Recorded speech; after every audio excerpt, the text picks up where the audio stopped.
Welcome to the Outer Realm with Michelle DeRoche and Amelia Pisano. Airing live on the United Public Radio Network, 105.3 FM in New Orleans.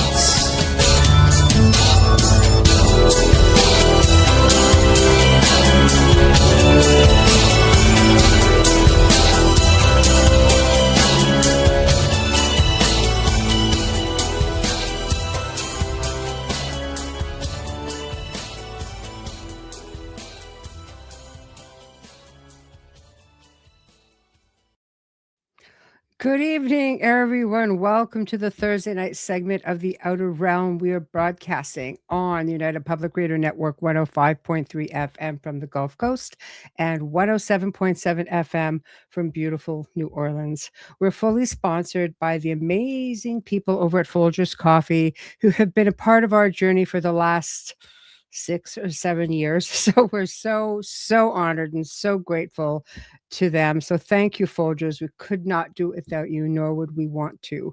Also, big thank you to Justice Snicker, aka Dr. Snick, the Sonic Surgeon, for the contribution of his time, his music, and his voice for the intro you just heard.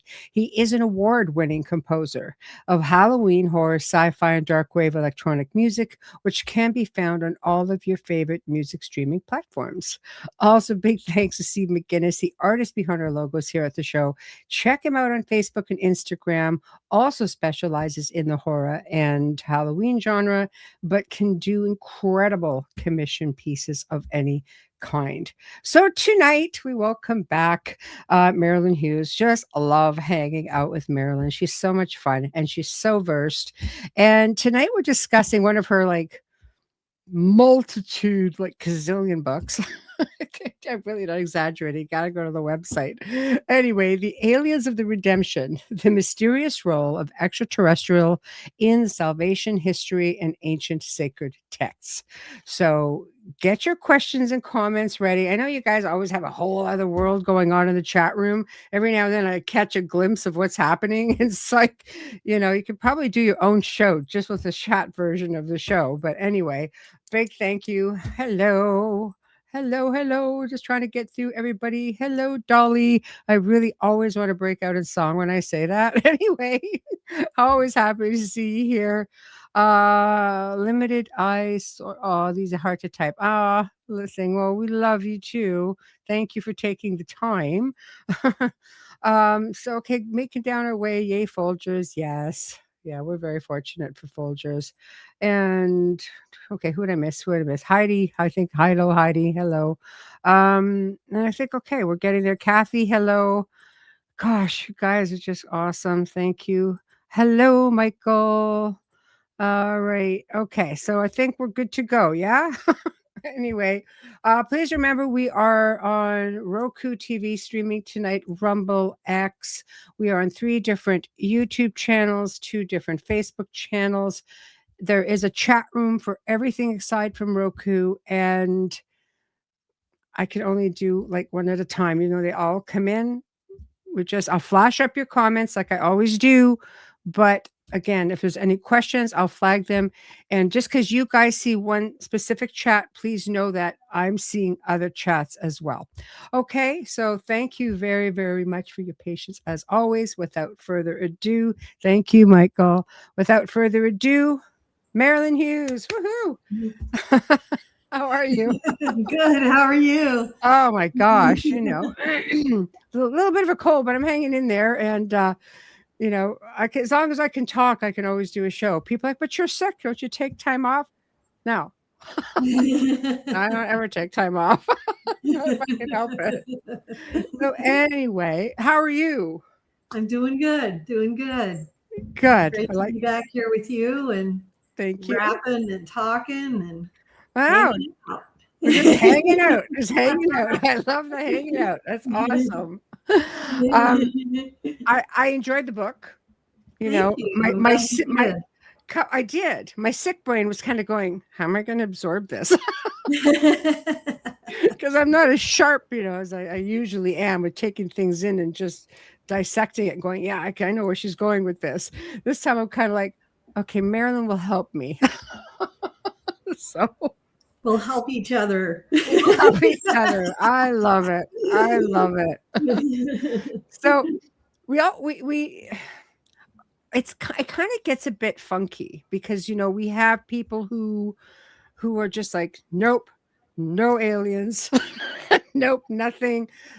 This is the way it is, and that's all. People have their own ideas as to, what their role, if anything. And those who do really believe and who are versed in that sort of thing will say, yes, they were there. But then you get into the good, the bad, the ugly, whatever the case may be. And you seem to touch on, a different side of things because you're going in astrally.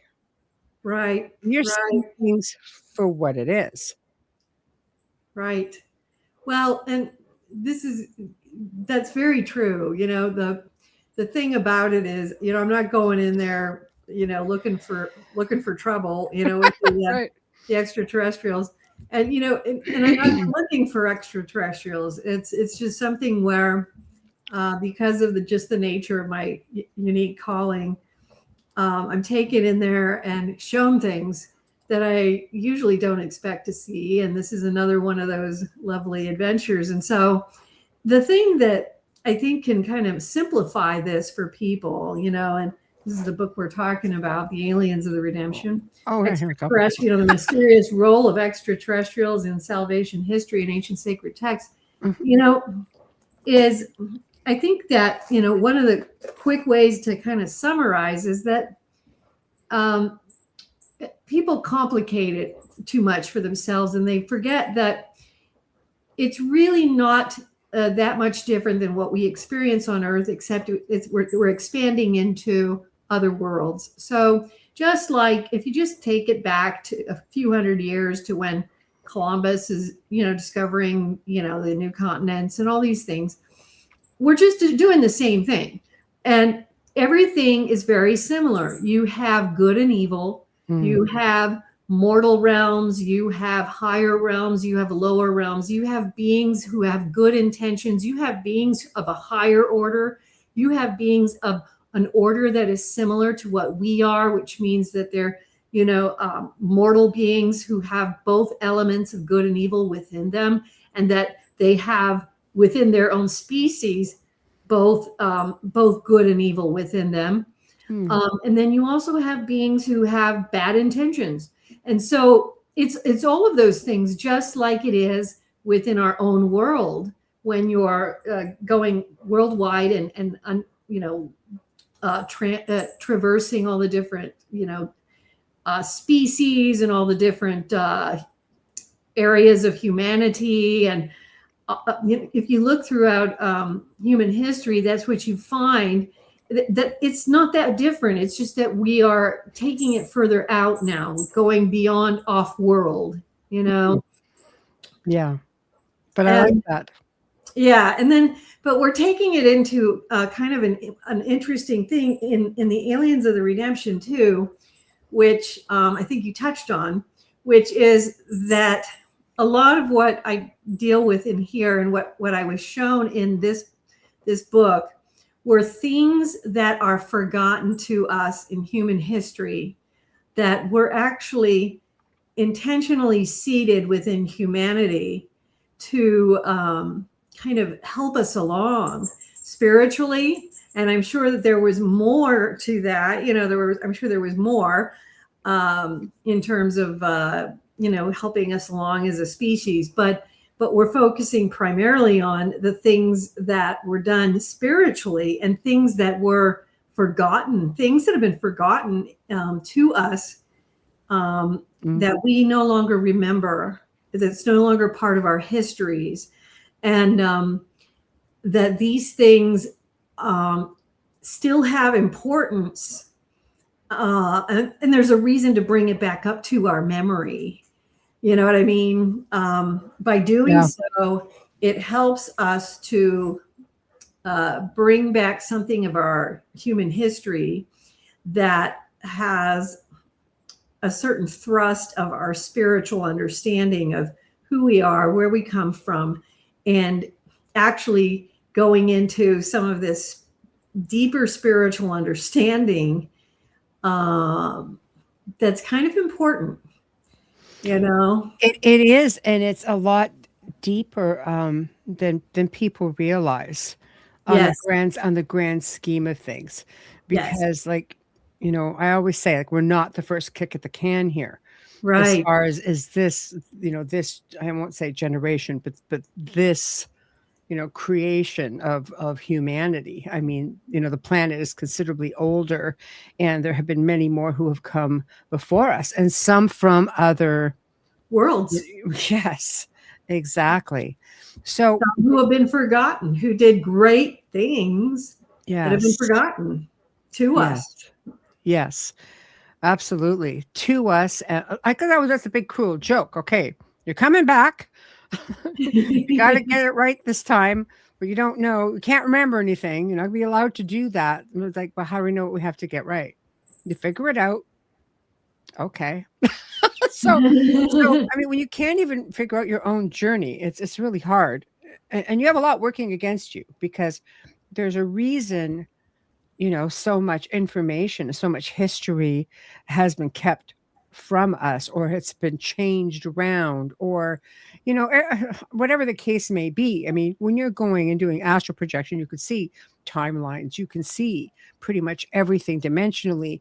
Whereas when you're here in the physical, if a timeline has done its thing, you're kind of like, you know, and get the whole Mandela effect thing going. You're kind of like, I'm pretty sure this wasn't like that before. When did this change? You know, it's really hard. We have the odds are stacked against us. I guess that's where I'm going with this. Right. Right. And going probably to like the most obvious thing, I think, which is, I believe it's where the book begins. You know, it's been a while since I've Yes. written this book. But this book begins in a scene where I'm taken into the deep desert and shown some of these ancient sacred texts that are lying and lingering in this desert corridor. And some of them are from Zoroastrian texts. Mm-hmm. But I'm just going to focus right now for just a moment on this part of it, where, which is something that will never leave me, because it was just so vivid, with Nefertiti. And I'm taken in to see, and I'm seeing this golden field of pyramids, and I see this holy field of something that has been lost to our history. And it's something about a Nefertiti cult. It's something that she brought in that we no longer have in our records anymore. Hi. And I'm experiencing it, you know, vibrationally. I'm experiencing the frequency of it. And that, you know, but I don't know it yet, because before I realize we're talking about the Nefertiti cult, I see this person coming on a chariot, and I don't know who it is. And then all of a sudden I'm like, oh, that's Nefertiti. Yes. And it's just this amazing moment. And I see her, and she's just stunning, and she stops, and it's like, you recognized me. That's good, you know. And then I'm feeling all of this, and I'm like, so there's something that's forgotten. And and she's like, good. I want you to remember, you know. And I'm seeing this across the ancient Egyptian desert. And, you know, I've been putting together a lot of videos and films of my screenplays, and there is a video of this vision, so you can go back there and find it.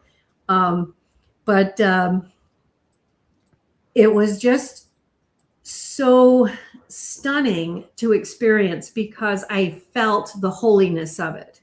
And it was kind of like, it kind of threw me for a loop, because, you know, I'm personally Catholic, you know, but it was like what I was experiencing was groundbreakingly holy.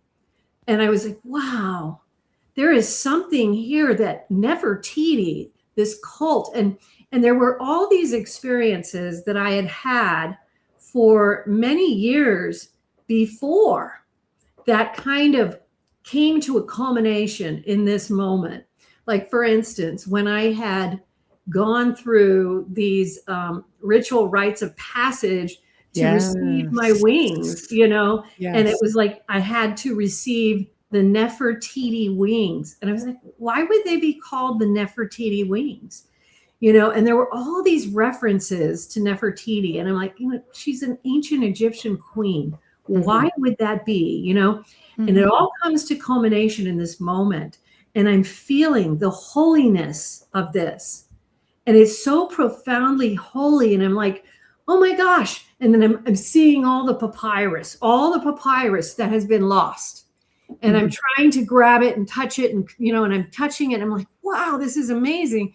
And I'm like, I just want so badly to be able to bring it back.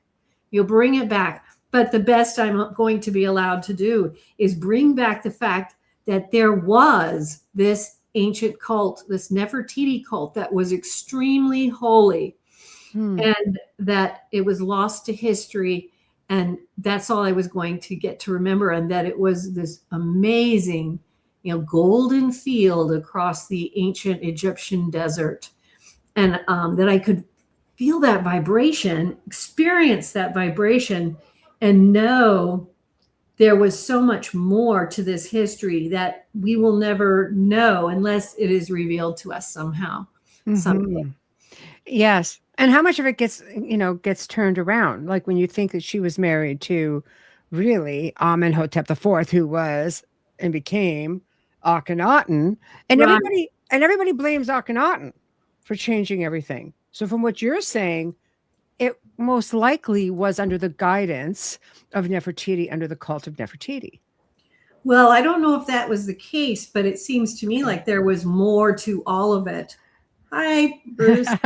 It was more to all of it. I think that, Akhenaten, it's interesting because we have three great monotheistic religions that emerge all around the same time. You have Judaism, you have Zoroastrianism, and you have Akhenaten in ancient Egypt trying to create a monotheistic religion with Nefertiti in ancient Egypt, all around the same period of time. And of course, with Akhenaten, it was very short-lived. As soon as they died, they were erased. They tried to erase them completely. And now we know, at least it was shown to me, and I experienced this, and I believe that there was more to it that was erased. There was much more erased than we know.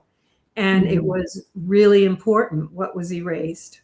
And this goes again to the extraterrestrials. Yes. Because part of what you're going to read about in the book, The Aliens of the Redemption, is, in the Zoroastrian religion, you're going to see the Farakar, which is very, very much, very clearly the possibility of extraterrestrial origin. There's all kinds of stuff that I present in the book indicating the possibilities in relation to Nefertiti and Akhenaten and their children having extraterrestrial origin. And then, of course, with ancient Judaism, there's all kinds of things that happen in the Old Testament, the most obvious being with Ezekiel, but there's all kinds of things that are happening throughout the Old Testament where there is ample evidence to indicate the possibility that there is intervention coming from other worlds, possibly. So we have both, divine intervention and the possibility of intervention from other worlds at the same time. Just look at some of the ancient art where it's got UFOs or extraterrestrials. The crucifixion of Jesus, you see the craft in the sky in that painting. Yes, and I believe there's one of the Blessed Mother as well, where there is that as well. Yes. There's several. So there's got to be something said for that. But it's strange because when most people nowadays, and it is because of lost knowledge, but when you say you had this really holy feeling when it comes to Nefertiti and Akhenaten, most people would say, what holy feeling? Right. Much like yourself. It's a king, it's a queen, and a lot of people don't realize that one of their daughters ended up, because again, the Celts were. They did go down that far. And she ended up being Scotia, right? Going into Ireland. And that's where she's buried. And she was the daughter of Right. Akhenaten. Mm-hmm. So people don't realize that, like, that's something that's not widely known. Some people know it. You know, you go to her grave site and you'll see a cartouche, you'll see all kinds of things, and that's out in like Ireland. People are just like, they don't realize the connections and all of this history, what it really, really was. Right. I totally, yes. Yes. And that, God uses people all the time, and I think that was one of the things that came through very loud and clear in that particular vision. And there was also the very self same energy around the Zoroastrian texts in the same vision, where they were hovering in this other corner and just emanating another otherworldly holiness that was extremely profound. And and it struck me just as much as it probably strikes other people when I saw Nefertiti, and it was like, well, here she is, and I have no question, no doubt at this moment, because it's being presented to me and I see it, that this is someone who did something very holy, and it's being downloaded into me, and I'm feeling it and understanding this on some level, but it also on the earthly level is like, huh? Yeah, like the rest of us. I was like, what? Yeah. It's like, how does that make sense? Mm-hmm. But then this is part of the whole process of seeking, Mm-hmm. is being willing to be taught. It's kind of one of the first principles that I talk about in some of my first books, which is be willing to be taught, be teachable. Hi, Spooky. Excellent selection of texts to be reading. So it's be teachable, because, and what I mean by being teachable is that you have to be able to realize that your prior perception of reality might not be correct, and in order for you to progress, you may have to let go of certain ideas, be willing to consider new ideas in order to progress, in order to move forward. And if you are unable to do that, you may not be teachable, and then it becomes, you're not going to be as receptive to that Holy Spirit coming in to mold and guide, because you have too strong an idea that the way that you believe is the only truth, and therefore you can't be taught. So you want to be teachable. Which means you can be wrong, and it's okay if you're wrong, and you're open to being led and guided elsewhere. Because if you are a true seeker, you will be led and guided all over the place. Start somewhere where you start at the age of 20 is not where you will be at the age of 60. You're going to be a long way from there. You know what I mean? Yeah. Well, you got to do what you got to do when you can do it. Exactly. Better late than never, but right. Yeah, because that's how the movement of the spirit works. I know, like one of the things that I always remember very clearly, that I think is a good thing to say for people to kind of peruse, is something that the angels would say to me. They would say, go take a little walk in the movement today. And that's a very important directive. They're talking about stepping into the flow of the spirit. And that's actually a visible thing in the mystical realm.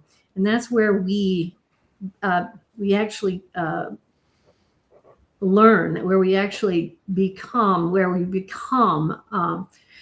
the frequency, the vibration is altered, where things happen. You know what I mean? Hi, Steve.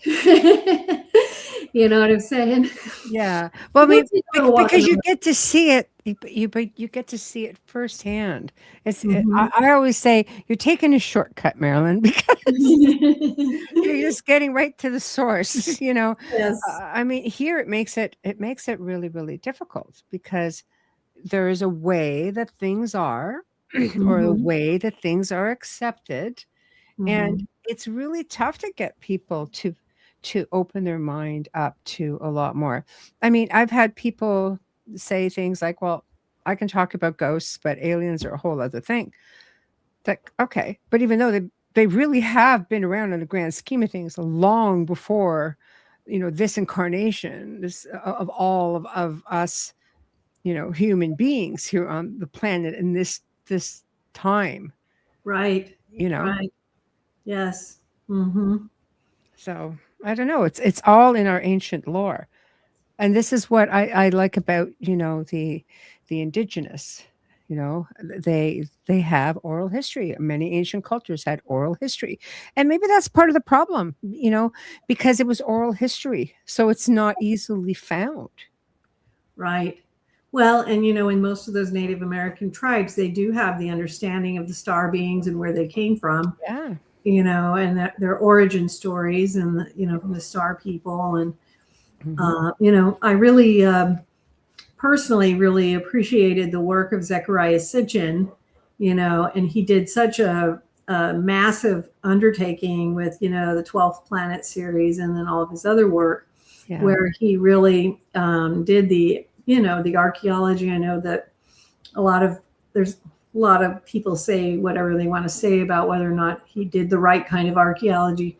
I Hmm. personally liked him a lot and felt that he did Yes. amazing work. And and the type of understandings that he brought to us about the possible origins of our human race here, and how we were seeded and how these things came to be, and how they continue. And we do know, and I guess what you're getting at is that there are a lot of people who may not know this, and so they don't necessarily agree to that. But we do know that we have continuing contact with many, many, many, many thousands of people around the world all the time, and that's all part of the same process, because we are being watched by these civilizations. And even beyond the work I did in this particular book, when I first started having these experiences, these out of body experiences, early on, I started having beautiful experiences with different, extraterrestrial races. And so I learned early on that it was very important to understand that there was this role that they were playing, and as like kind of overseers over us, over our evolution. There were also some troublemakers, and they're Hmm. just like everything. You got both, you got everything. But there's all these different you know races. There's all these different civilizations, many of Hmm. whom are much further advanced than we are. And that's part of the reason that they are involved, with helping, Hmm. to try to try to help with the evolution of our particular species and humanity in our world. I was taken to the galactic councils. And so this is like something that is not new. It's like as old as time itself. It's probably as old as Earth itself. You know what I mean? It's old as the very first seeding of our planet Earth. You know what I mean? It probably Yes. goes Yes. all the way back. Mm. And I think it also is helpful for people to consider. It's not like we're talking about one type of extraterrestrial. We're actually talking about many, many different worlds, So we're talking about many different types of beings, like, many people talk about the grays and stuff, but we're also talking about Pleiadians. We're talking about Alpha Centaurians. We're talking about different races that I've experienced who don't tell me where they're from, but they're from worlds that are so far beyond us. They're just beautiful and unbelievably, if I had the chance or the opportunity to go there in a flash, I would take it. Right. They're just that where they, but I don't qualify because you have to have a certain level of evolution you have to be in a space. They're just so beyond us. The worlds that they have created are so evolved into love and light, but beyond that, even just saying that sounds so like it sounds cliche, but realistically, yes. it's very much a thing. You should see me when I'm road raging. I'll be blah, and I'll go I'm passing that stuff around after I'm griping, but it's like, it's either that or you just get agitated. So in my head, I'm just like, love and light, love and light. So it's cliche, but I think that is what. Do you think? Because I'm of the mind where they really are trying to project that this is our evolution, the pathway to opening the door to our evolution is having this awakening, spirituality, having this intense, love, and within us being able to embrace our abilities. Like we weren't just put here, like dropped here and said, fend for yourself. Like, right. It was built into us and somehow it was conditioned out of us. Yes. And it has become so cliche that it's like when you try to say, these worlds of love and light, it just sounds, it doesn't explain what it is. And when you're there, it's just so wonderful there, but you have to qualify and we don't. That's why we're here, and yeah. And they're trying to help us to, reach higher spaces with that. And part of what, what this is doing in terms of even bringing up these ancient things that were done for our humanity is to awaken inside of us this ancient yearning to remember what it is we're here for. It really does come down to this spiritual purpose and this love that is the essence of God, and that we have to take in and encompass more and more and more of it, and move into that more and more and more. We have to become more and more of that love and light. Mm-hmm. And humanity really struggles to understand what that means. And we see that all the time because people think that means fighting and arguing over, who's more virtuous and who's more right and who's more righteous. That isn't it at all. They're completely doing something else, and so we're struggling all the time with these ideas of wanting to be better or more than our brother and our sister, when in reality, what it is that we're striving for is to be equal to one another, and in the sense of loving one another. And this love has to come to us.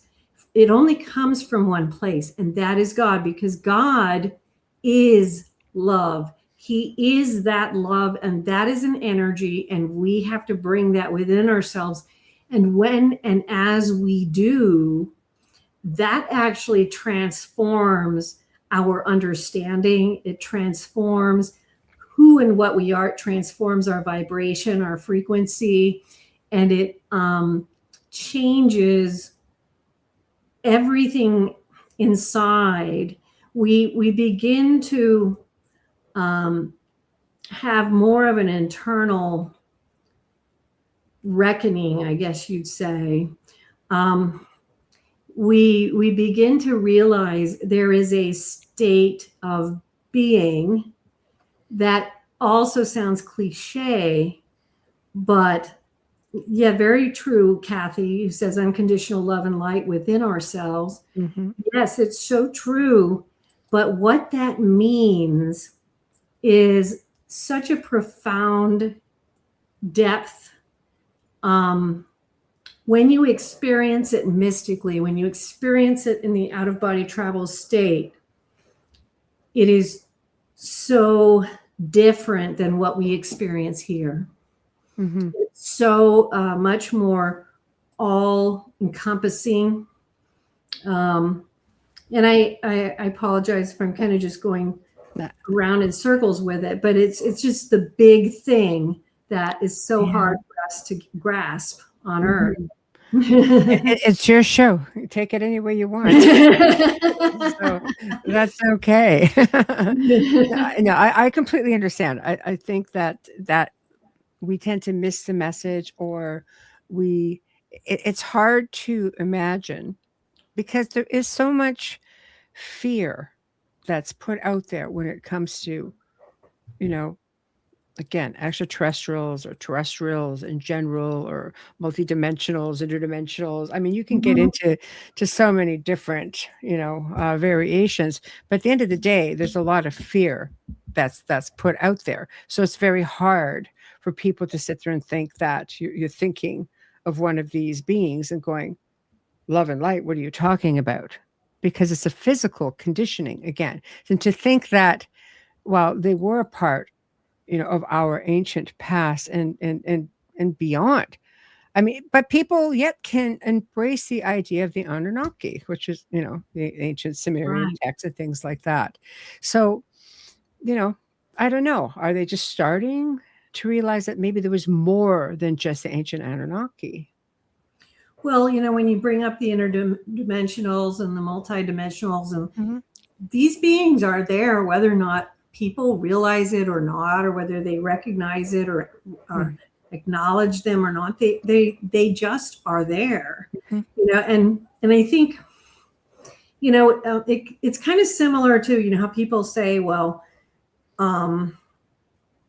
what'll happen if I start having out-of-body experiences? Will I not be able to get back to my body? And it's like, well, you're already having the experiences. You're just becoming aware of having them, right? This is the same thing. As you awaken and you become more aware of things, it's not like these things aren't all around us all the time. It's just you're becoming aware now. So you become able to see this. And so the idea that somehow saying no, that's evil, that's bad, and I want to be careful about this because there are evil things, Yeah, that's good kind people, of bad people, for another night. But but good people, bad people, good races of ET, bad races. I mean, it's a thing. It's the yin and the yang, the balance. That's more of a discussion for like when we're talking about the demonic and the dark and everything.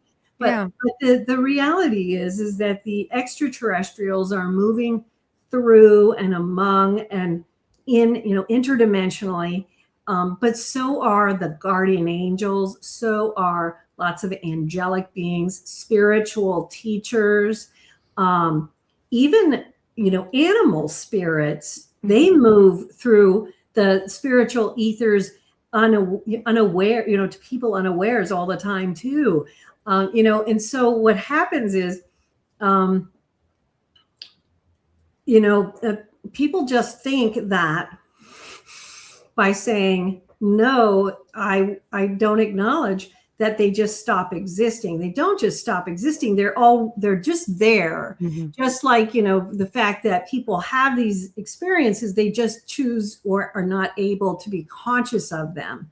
I remember one of the people who communicated to me after they had a near-death experience, and this person, because a lot of people with near-death experiences develop spiritual gifts afterwards. And this person developed the spiritual gift of being able to see spiritual presences when he returned. And he told me that it freaked him out for a while because he would see some people had guardian angels next to him. Some people had demons near them. And he would see nurses in the hallway, and they had little demons running around them, and it freaked him out. So we had these conversations, and I was like, well, this is important for you to realize. They were already there.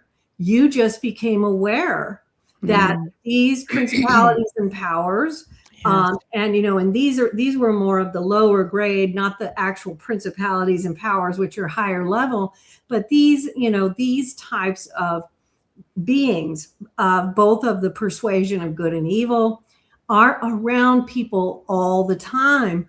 But now you see it. And so now you have this gift, and now because it's been given to you as a gift, you want to cultivate it so that you can learn to use this gift in a good way.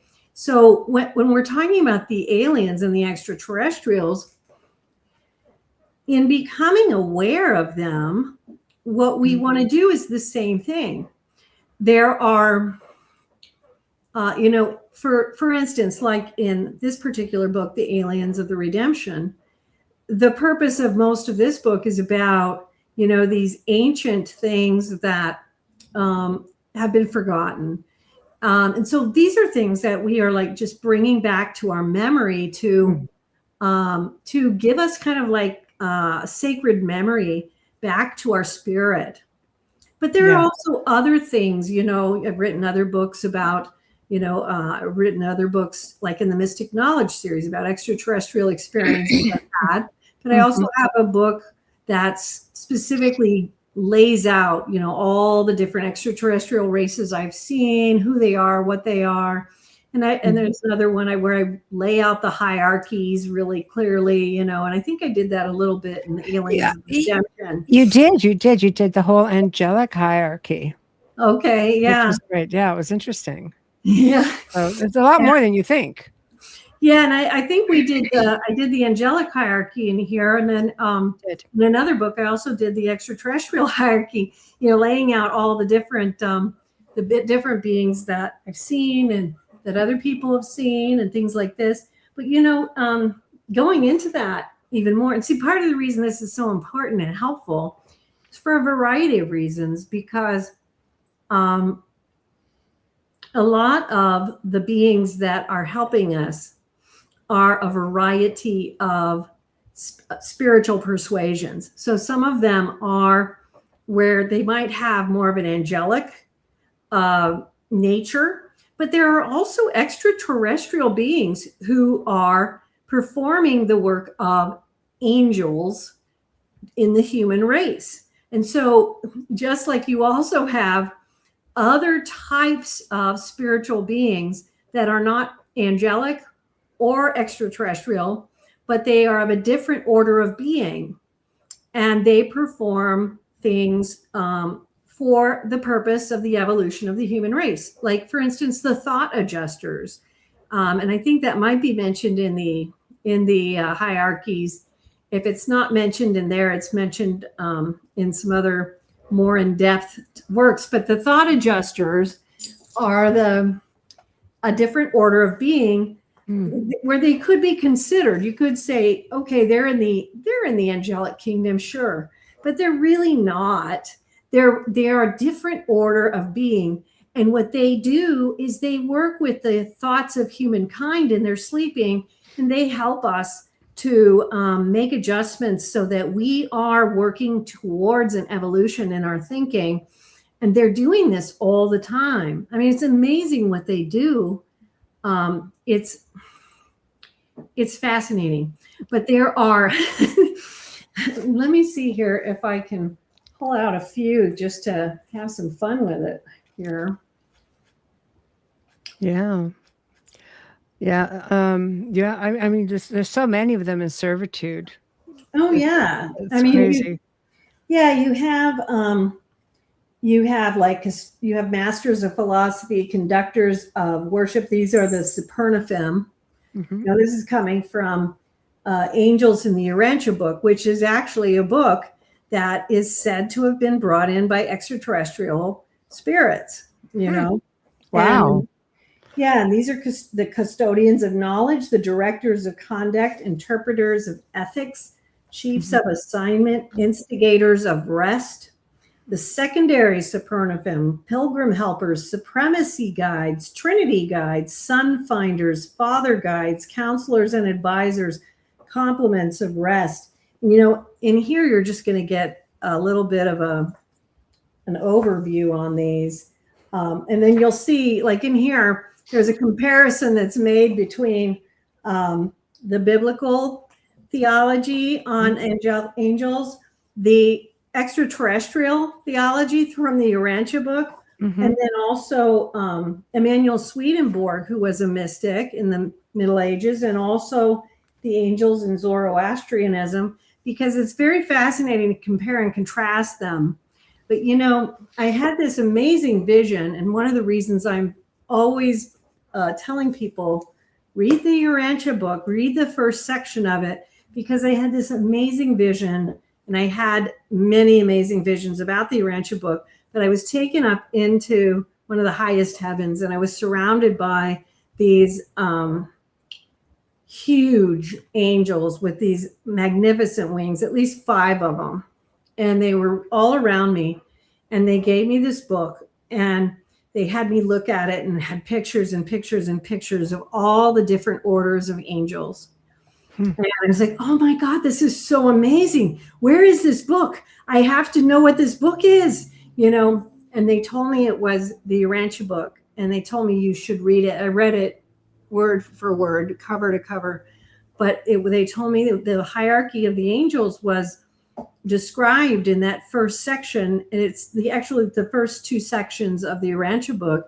And it's a very, you know, intense read, because it was given to this gentleman in the early 1900s. I think it was around 1911. And he received, he's remained anonymous.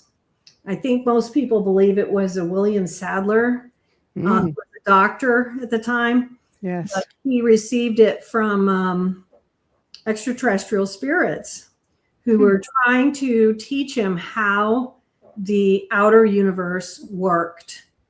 And it shows you how these ministering spirits actually work. And so why is this important to us?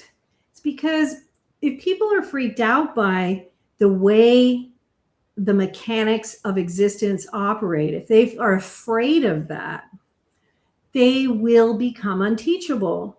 They will not be able to receive the influx from the divine and the Holy Spirit's maneuverings in trying to assist them here. And we must remember, you know, this life here is a mortal life. It is a short life. We are here for a short time, and we are here for a reason. We don't want to waste it. I remember several times I had been told by angels by my bed, they said, your life here is short. Do not waste it. And they would be very intense. Do not waste it. You know, our time here is short. We are here to refine our vibration and our frequency, and to bring that spiritual life into physical matter, into our physical understanding. There is some importance to this process. We have to do this purification process in order to get to the next level that we all want to get to. Because everybody says, I don't want to do this anymore. I don't want to come back. I don't want to do this again. And so we have to do that. But in order to do that, we cannot be afraid of the process by which it is done, by which it is accomplished. So we cannot be afraid of it. And this comes through all manner of things. It comes through these aliens who came, several thousand years ago, and fascinating information that they gave.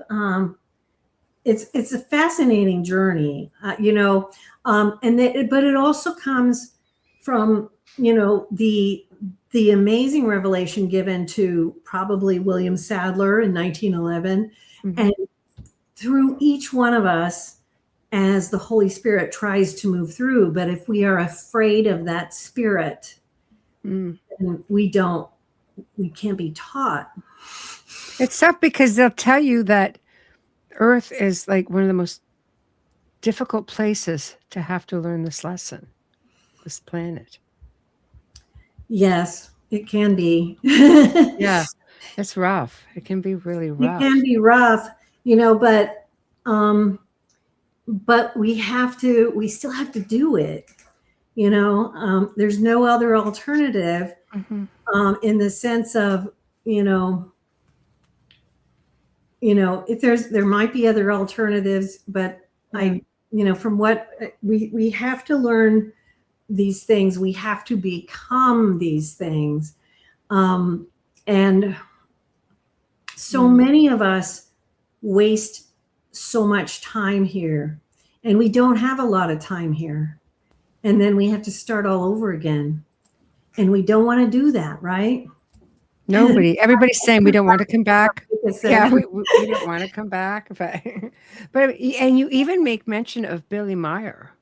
Oh, yeah. I thought that was great. Yeah. Yeah, we got Billy Meyer. I mean, I had such a fascinating journey writing this book. Yes. Yeah, because Billy, I mean, he's a really well-known Palladian experiencer or contactee. Right.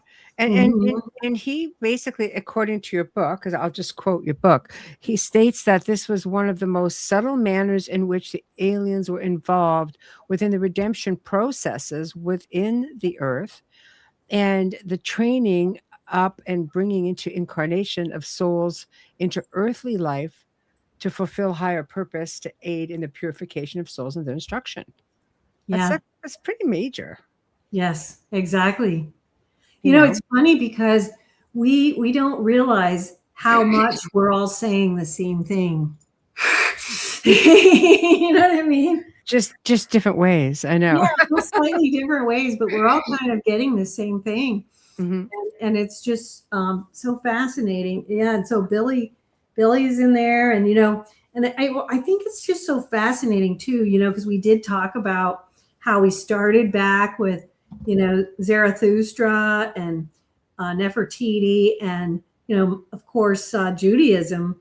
But one of the things that I found fascinating was reading the Pahlavi texts. I don't know if I wrote much about the Pahlavi texts in here, but I read a lot about the Pahlavi texts, which are ancient Zoroastrian texts. And when you look at those Pahlavi texts, which are a lot of them are these interesting, visionary texts of souls as they're going through the afterlife process, and they're going through it, and they're talking about their, it's kind of Egyptian-like almost, except it's more Christian sounding, where they're having their souls weighed and they're figuring out what they need to do different and all these things. It's just fascinating stuff. The Pahlavi texts are like about 5 volumes, and it's very intensive stuff.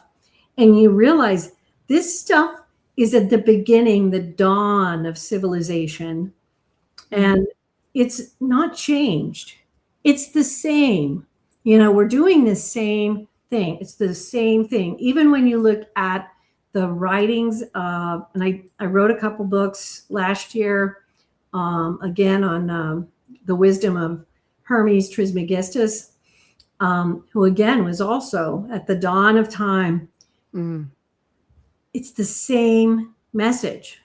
The mystics touch into the very same God, the very same source, and they're all talking the same.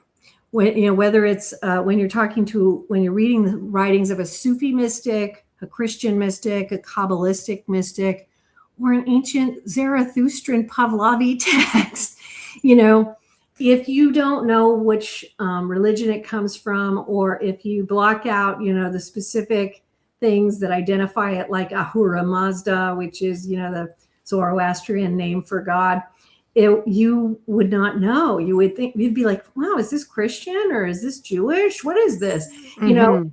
It's very interesting how they're all speaking to this same source, and they're doing the same thing today. Near-death experiencers today are doing the same thing. Yes. Yeah. And and so I find it interesting that that people are nervous about the extraterrestrials, because I guess I would just say, that some of my favorite experiences have been with them. And I actually have, a running joke with a couple of my friends, that, gosh, I hope they just show up and, take me off planet and I can just, be done here. Marilynn, we're all hoping that. It's getting a little wild out there. Yeah. To say the least, But, it's interesting also because in all of the different backgrounds of religion or faith or civilizations, there's so many similarities. Mm-hmm. I mean, you have these three that you're comparing, and I'm seeing that pretty much the same thing from each. Right.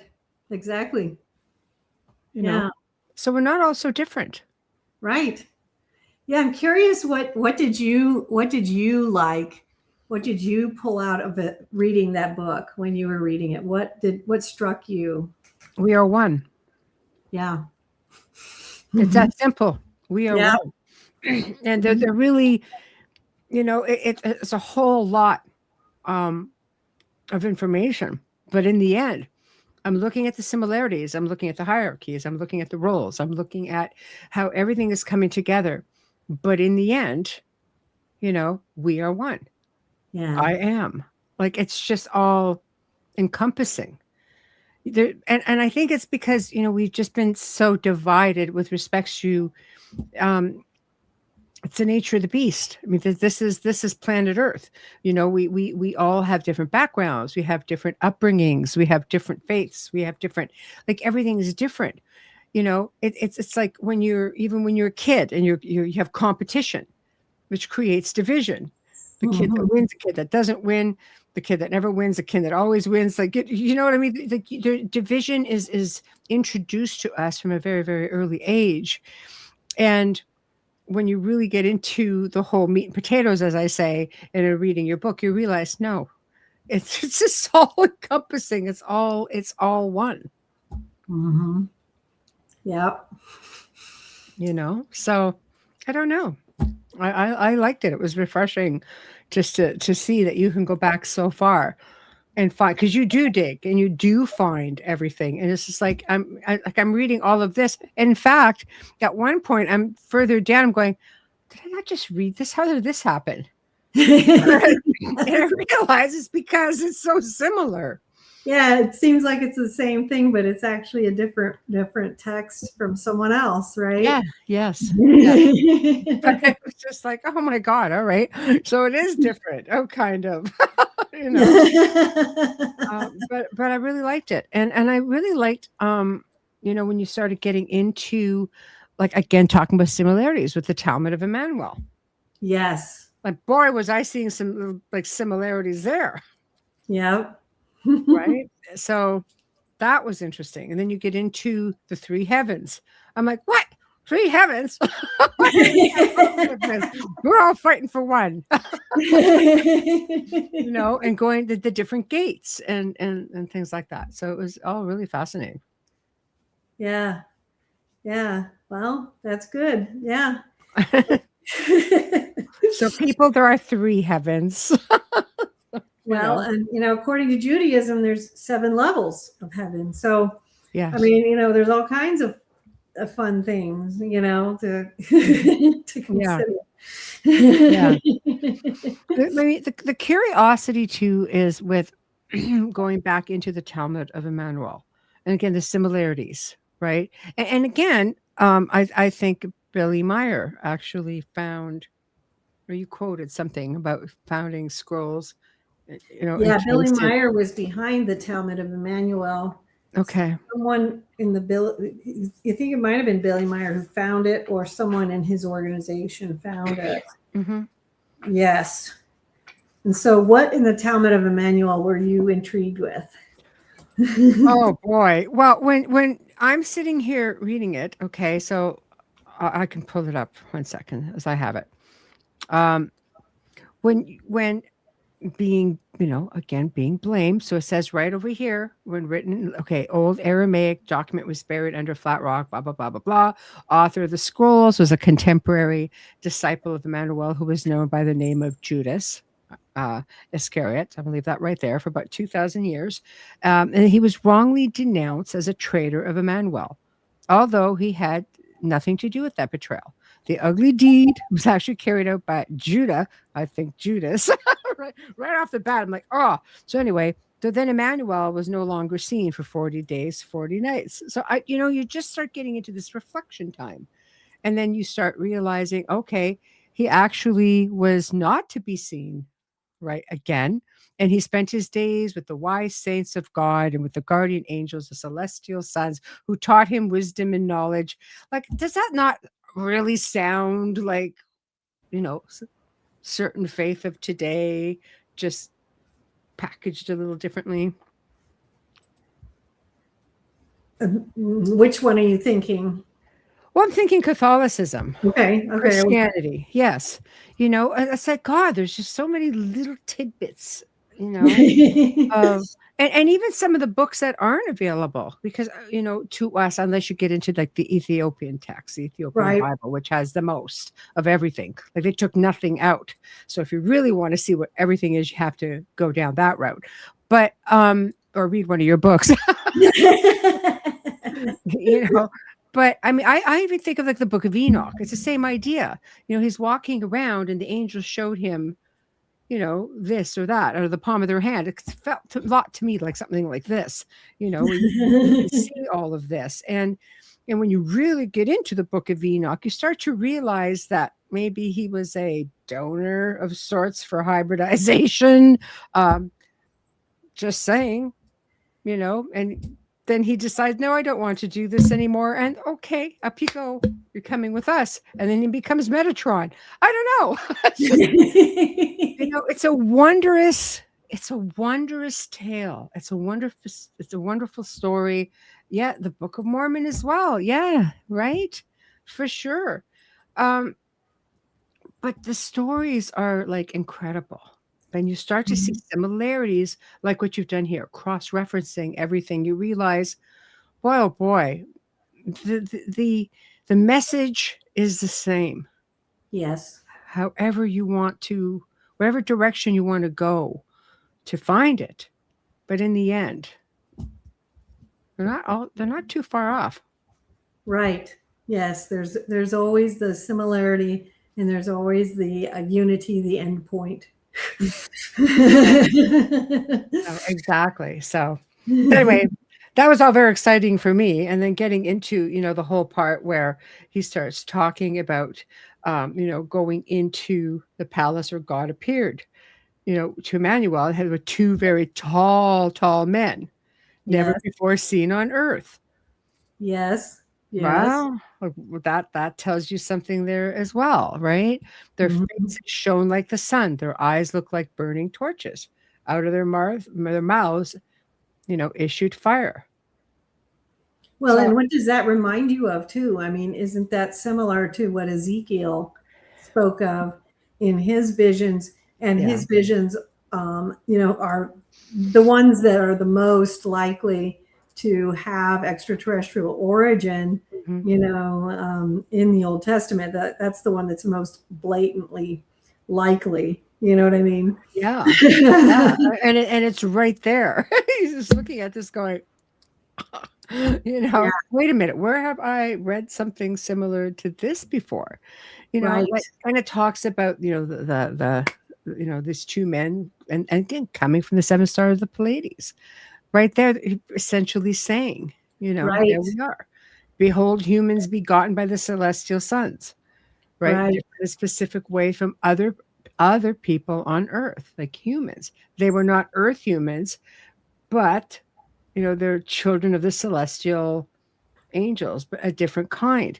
And don't even get me started on the comment about giants. And I'm just like going, giant doors and the giants. I'm like, okay, wait. You know, so Well, and in that, I think in that Talmud of Emmanuel as well, in Billy Meyer's tradition, the story was that the Pleiadians came to Mary. And so, I mean, there's a whole nother thing, story in there as well. Yes. Yeah. And so, yeah, that's Yeah. interesting as well. And, you know, in my visions, and in fact, I think I made a video of this as well already. I was taken and shown that Jesus came from the Pleiades. And then I also had a vision, a beautiful vision. I'll never forget it, where I was shown the Blessed Mother coming from the Pleiades. And it was beautiful. She came and she was wearing this purple and white gown, golden gilded crown. And I did not immediately recognize her because she had come out from underneath a spacecraft, and she came out from the spacecraft, and everybody was referring to her as the Lady in Light. And I kept wanting to get closer to her and closer to her. And when I came up to her, I was like, oh my God, you're the Blessed Virgin Mary. And I realized, oh my gosh, she came from the Pleiades. It's sort of like like I said, goes spinning back to the ancient paintings that we've seen that have been done like hundreds of years ago, and they have crafts in there while she's holding her child. Baby Right, Jesus. right, and so you got to wonder what what was the thing, because we have these artists, right? We have the painters, and so the painters. I can only guess that the painters probably received some type of revelatory experience that, you know, drew them to do those paintings in that way, or they had a vision, or they heard something from some, you know, or text or something that, you know, because a lot of times in those painters, you know, they're reflecting something that they have either been told or that they have read in the text, or that is, you know, word of mouth, the oral tradition, or, you know, artists are very often people who receive. Da Vinci. Yep. He disappeared in the cave for 2 weeks and came back more brilliant and artistic than he was. I don't know. Right? Like, where did he go for 2 weeks and just disappeared? Right. Yep. Yes. I don't know. But I mean, you know, there's going to be a lot of opinions out there based on belief systems. You know, if you've got somebody who's a contactee or someone who has had out-of-body experiences, such as yourself, I know many people who come back with some similar stories. So there's something to it all. You know, do you tend to be made privy to more? You see more because you're off in spirit form, in your energy form, not your physical form. So that gives you that edge to be able to see things within the ethereal world that many people don't. Well, and a lot of times you're given the opportunity to see things in its energetic truth, so to speak. And so like seeing those things about, you know, like the origin.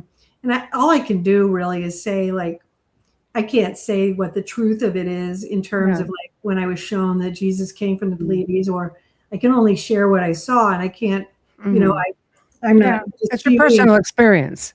personal experience, exactly, and I'm not disputing any Yes. of the teachings of the church. Good. And it's important that I say that, because I'm not. Sure. It's just a personal experience, but at the Oh, you're same, one of the more spiritual, like godly people that I know. So, no, but I mean, like you're very, very, you're very connected, because when you talk about the Holy Mother and you talk about God, when you talk about Jesus, you get very emotional, and that tells me there's a very strong connection. Oh, thank you. That's very sweet. Oh, you're welcome. Yeah, well, the other part of it too, I think that's important, and is something I did have a couple of visions about, was the importance of the balance, which is that it's not what I was shown. It's not like Zechariah Sitchin kind of went one direction where, okay, so everything was extraterrestrials, and it's like, no, that wasn't it either. Mm-hmm. There was a combination of these things in the Old Testament and the New Testaments. There was real experiences that people had with God, along with these extraterrestrial encounters that were going on with civilization and human beings. And so it was both. And so I think that sometimes what happens is people try to make it one or the other. And it's really important that we always remember that you don't want to box these things in like that, because there are angels, there are real angels that are divine, beings of that divine order.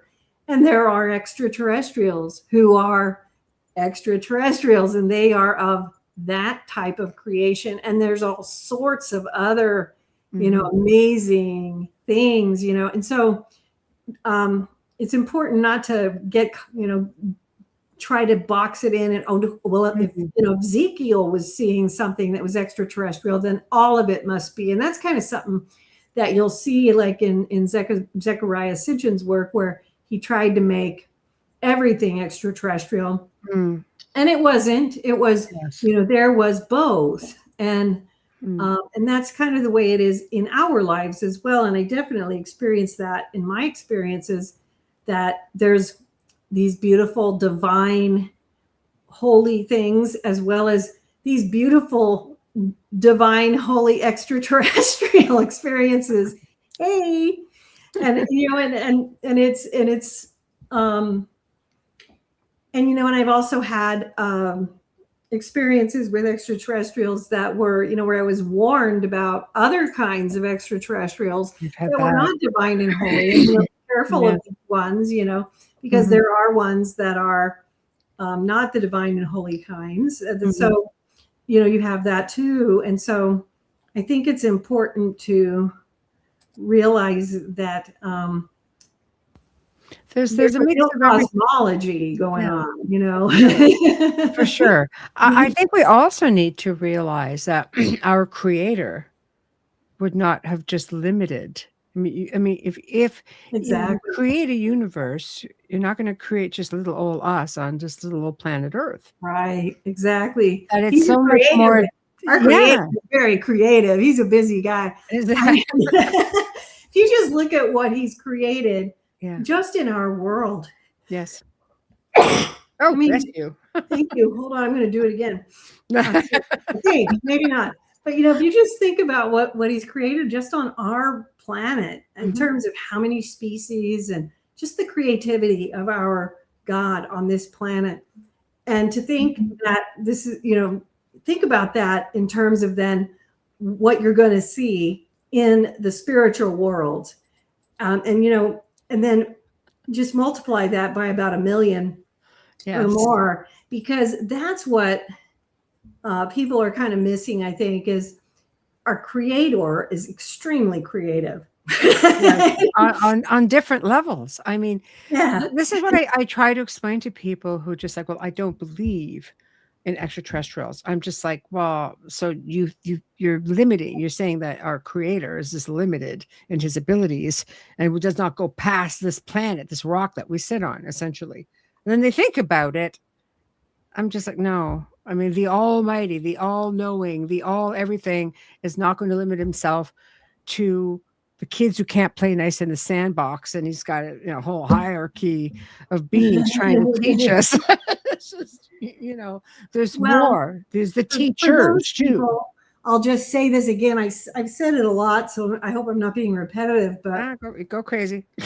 I had this really cool experience years and years and years ago when I was taken into one of the heavens, and I was just hanging out in this beautiful heaven in the galactic spheres, beyond the black hole, and you travel through all these cool tunnels and things. You're going through the swirling stars, through the holographic images, and then through the stained glass windows into the heavens, and it's just a very galactic place, and I was just hanging out, doing things, and seeing lots of people and lots of beings and stuff and everything.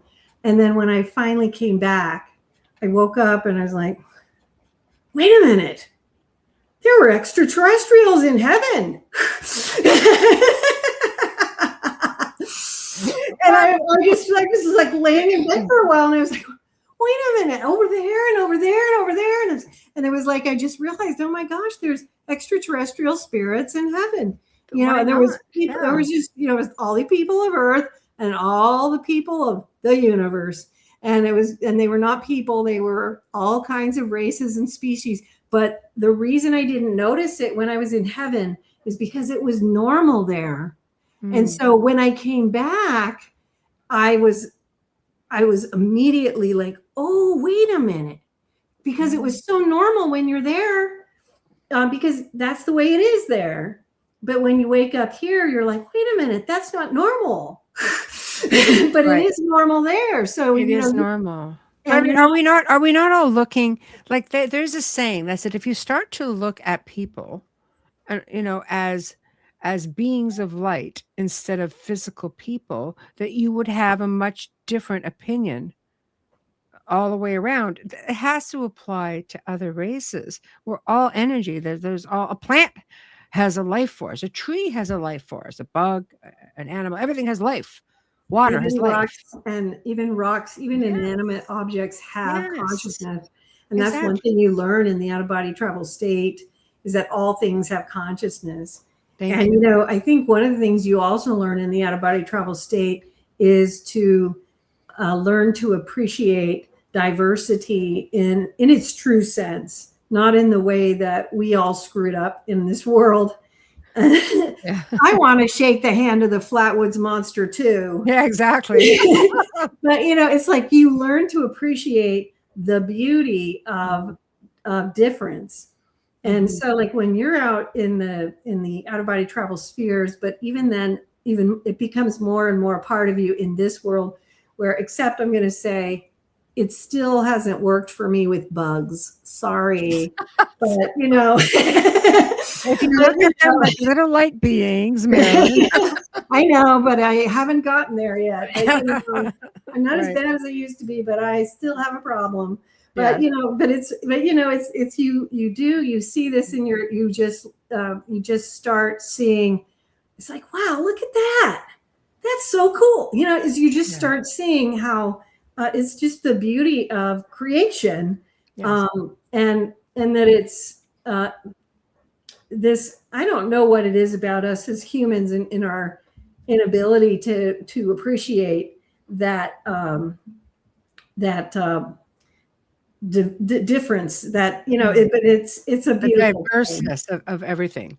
Because we're creatures of habit. I guess so. But I mean, God would not be much of a creator if he made everything exactly alike. Now, come on, think about that. I mean, I know. Look at all the beautiful creatures that God has created on Earth, and then think about what he could do with, all the species of extraterrestrial life in the universe, and think how cool that is. I think it's outstanding. You're right. We are too self-focused. You're absolutely right. We are full of ourselves, and it makes us not able to see or appreciate the vastness of life itself, Mm. you know, Mhm. life itself. And so, That's true. but there is something that happens to us in the out of body travel state when we just start seeing how everything is imbued with the force of consciousness. So, you know, all life is filled with life, but everything is consciousness. Mhm. You're right, Wayne. We are too absorbed with the material world. So, And there and, is and having out of body experience, you're not in a physical anymore. no, you're not. And you become, you know, it's interesting because in the out of body experience, you know, you leave your body, and usually there's something that you're being drawn towards, and you put that focus and that attention. You want to see it, you want to see everything about it, you Mhm. want to remember it. And so your attention is, and your focus is you start training it from the very beginning. You're training, you're disciplining your focus and your attention to observe things of a spiritual nature from the very beginning. And then as you continue doing it, that's what you're doing. You're learning to train yourself to see the spiritual that's hidden beneath, behind, you know, to look for those things rather than the mundane. And that's partly what, you know, it's just one of the things that's happening to you that is changing you, you know, underneath it all, you know, among the many. Yeah, Polly says, I think our personal issues also change our frequencies and moods, making contact more difficult. Coming That's true. from a contactee with That's desert very true. experiences, too, by the way, Marilynn. So Polly is a contactee. Oh, yes, yes, and yes. The So she 10 people in understands the desert. what in Yes. the desert, And in the desert. yeah, she's a contactee where she was, had this, being in the desert with the tent people and the mantis. The mantis beings. Okay. Mantis being, oh, yeah. Love you too. So, Yeah, Polly, that's very true what you're saying. Yes, I agree. And that mhm, makes it harder for us because we become mhm, we just kind of like become like almost under a cloud of our own mhm, thinking. And that cloud almost like it's like this, you know? mhm. And so then what's out here becomes we don't see it, you know, because we have to move that cloud so that we can, you know, now see what's out there. And it's great that you were able to do that and able to see that and be part, you know, be contacted. But you see, again, it's that open mind, because right now, and again, odds are stacked against us. There's so many of us who've had amazing experiences. Right. I'm an experiencer. My experiences, if there are some in there that are something to be desired, thankfully, I am not in recollection of them, but I am in recollection of the better ones, the nice ones. So Right. there are people out there who may not be aware that they've had experiences, who may also be in fear, because on an average, we are conditioned to fear. I mean, don't get me wrong, there's been some pretty cool, I've seen ET and Close Encounters. They're not too bad. But there are some films out there that people, this is their only source of That's true. You're right. what the experience would be like. So You I know, don't it's know. interesting you bring that up because I know what you're talking about. I've seen some of those films, and they're nothing like the experiences that I've had with actual extraterrestrials. And those films scared the living daylights out of me. And thank God that I did not, attribute any reality to them. But Yeah. I mean, but yeah, they're nothing like the actual experiences that I've had with Mhm. the extraterrestrials. I'm sure there are some people who have had negative experiences, so I don't want to No, dispute that. I don't discount that, because I know they're out there, like good people, Yeah, bad people, exactly. good extraterrestrials, not so good Right, extraterrestrials. exactly. Yeah, But the thing is, it's like anything else. It's not all bad, and I think that's what we need to be That's what we need to be aware of and be open-minded. Yes, been in survival mode for more than 2 years. I feel the change in my frequency and communication. Mm-hmm. Good. Hopefully that's a positive going upward frequency. That's an excellent thing if that's the case. But see, that's something else as well. There are so many artificial frequencies that we are exposed to. Right. You know, back in the day, they didn't have all that. It's a matter of you were able to connect with the actual yourself, your frequency, your own vibe, or those around you. Now it's a little bit different. Like things are altered a little bit, and it interferes with our own radar, our own antennas. I definitely think that, all the technology. Well, Yeah. I'm glad that you're listening then, Kira, and glad to have you here. I think that it's all the stuff that we have with all the technology makes it hard. But I do think that there is, all the, oh, awesome, Polly. Wonderful. I think that there's also more, of the, I don't know what they call it with the electronic, all that energy waves coming through the air. Yeah. That are going on. It's actually astralprojection.co. As .ca? DCO, sorry. DCO. Why did that copy and pasted? I'm just saying. Okay. Oh, okay. Yeah, It's outofbodytravel.org. Okay, so it's .org? Outofbodytravel.org. Could that change it? Okay. And so, but all the electronic stuff I think has really increased. And I think that is making it harder for people to touch into their, we don't have the quiet, the silence. There's these frequencies and energies and stuff, you know what I mean, that are, that are going on. Good job. Thank you. Yeah. I'm on it. Must have been an old one because I was went and grabbed what I had. God. But yeah, I think because I used to live up in the mountains of Colorado, and then I moved down to Arizona, and I'm closer to a bigger city now, and I can feel the difference. It's very different, and I think that has an impact on people. I definitely do, and so that's definitely.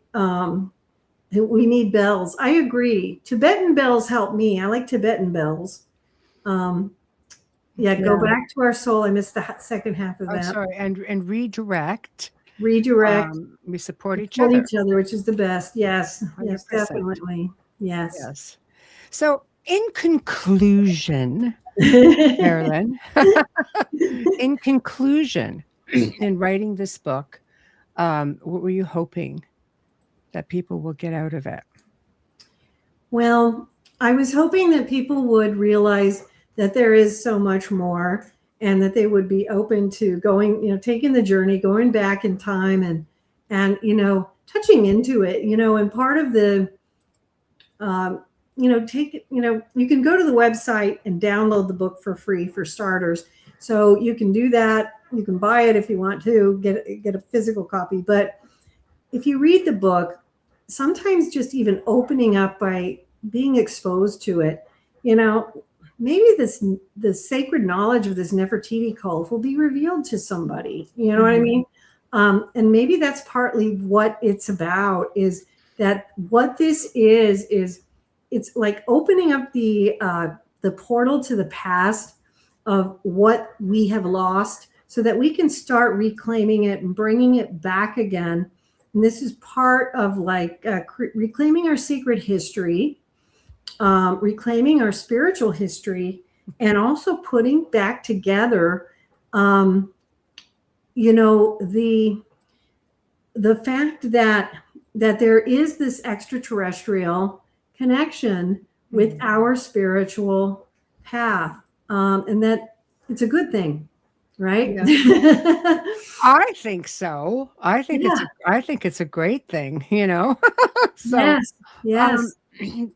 Well, okay. So you have new books coming out as well. Do you want to share that news? Yes, I do. I just released the 12th book in the Mysteries of the Redemption series, The Little Blue Nun, and a companion volume, which is a really big book called The Sutra of the Ounce. The Ounce of the Vow for the Creatures of the Earth. You kind of have to read it to get it. No. You can go to the website, you can download it and to find out what it's all about. They're all available now. So outofbodytravel.org, and they're up and ready to roll. So go check them out. Wow.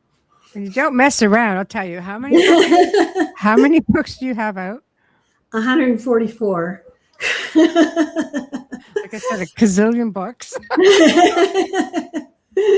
Yeah, but you say that it's just like 144, but they are very detailed books. I mean, there are so many references, there are photos, there are comparisons, there are indexes and chapters with indexes. It's just like it's incredible, the work that you do. Thank you very much. Yeah, the sutra, I'm very excited about the Sutra of the Ounce. Yes. It's very different from anything else I've ever done. If you don't mind, I'll just tell you a little bit. No, go crazy. Yeah. So I was taken to this mystical scriptorium in the out-of-body travel spheres, and this text with this unique name was dropped in my lap, and then the contents of it were floating in the ethers, and I was told to inhale them. I inhaled them, and about a week later, I just suddenly started typing uncontrollably. And about 668 pages later, the Sutra of the Ounce has been born.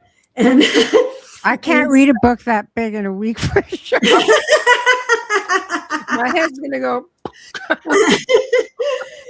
it's so unique. I mean, it's so different from anything else I've ever written, but I love it. It is just so cool. And the mystical scriptorium is such a beautiful place. And I just love it. And it's, it's something that kind of came from this very holy place in the mystical spheres. And I think people are going to really enjoy it. It's something that will really provide people with a whole new way to practice their spirituality. That I presented it to a few of my friends, and they were all like, wow, everyone's like, when they first hear the name, they're like, huh? And then they read the first couple of chapters and they're like, wow. They're like, isn't that amazing? That what a book that's this big, it's like, stop it, Marilynn. We're never gonna leave the house. Oh, but I love that. I love it though. I do. I think it's great, and you keep us thinking. And Polly says I need to start with the first one. So obviously you have to go to the website. And again, I'll put, here it is, bodytravel.org. And so start with the Mysteries of the Redemption is the first one. There, she's making it easy for you now. Yes, start with that one. And feel free to pop me an email if you need any guidance on what to read from next or whatever, or if you have questions. So that's Marilynn Hughes at outofbodytravel.org, and it's on the website too. So you can always email me with any questions. So there you go. Yeah. Keep it easy. This has been a lot of fun. I always love when you come on, and you guys can watch for Marilynn to return, and maybe even on Beyond the Outer Realm too, for those of you who are on the other side of the planet and watching this replay. So to everybody in chat, of course, thank you. You guys are all so amazing. I love you all. I know we've had so many people listening because I can see all the numbers coming in, and that doesn't count the audio listenership on all those servers out there. So for you guys who are just listening and not viewing, we thank you very much. So next week, guys, busy week. Monday, Two Real Cryptid Legends. Yes, that's the new show that I do with Daryl Denton and Ron Moorhead.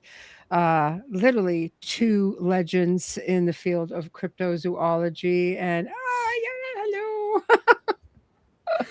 And it's going to be another fantastic show. I mean, as last week we went 2 hours on a 1 hour show, so it was good.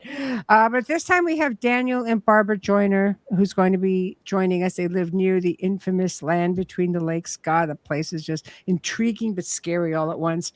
And they've had a lot of Bigfoot activity on their property. Some of the experiences differ from those, let's say, who are out in the field. So it's kind of like just, you're just living there. It's in your backyard and things just happen. You hear things, you see things. It's just incredible. So I'm dying to hear their story. So that's Monday night at 10 p.m. Beyond the Outer Realm welcomes the return of Dr. Christopher Macklin. And this time we're getting into consciousness awakenings, the anticipated planetary shift. It's going to be good because Christopher is just a whole lot of fun and just a verse and a whole lot of things. So look for that. Wednesday night, another Christopher. Sansone returns, certified past life regressionist or regression therapist and former teacher at the Hoffman Quadrinity process. And his work on past lives will astound you guys. So I was talking about his book, Soul Work Longing, a pilgrimage to your quiet power within. So he'll discuss past lives, past life regressions, and how trauma can be carried forward, and much more. And Thursday, so we welcome back Julio Consiglio. Honestly, he's just become one of my buds. I just love this guy. And I found out he doesn't live all that far from me. So this is wonderful. So this time we're just talking about his experiences with UFOs, CE5, his thoughts on ET, consciousness, things like that. We're going to compare notes. We're going to share some knowledge, have a few laughs along the way. And that will finish off the week for everybody to go off onto their weekends, all tickety-boo and happy. And that will be that. So anyway, thank you again, Marilynn, for joining me. And thank you for having me. Oh, it's always fun being with you. Thank you. Well, you're welcome to come on anytime you like. I'll always try to be entertaining. So, anyway, everybody have a terrific weekend, and make sure you catch all of our lineups tomorrow, starting with Ethereal Encounters. Then we've got Father Sean's Paranormal Ministry. We have Spirit Switchboard, the Church of Mavis, and we get into news on the flip side, and it goes on and on and on. Lots of everything for everyone. So thank you all. Good night and have a great weekend. Bye now.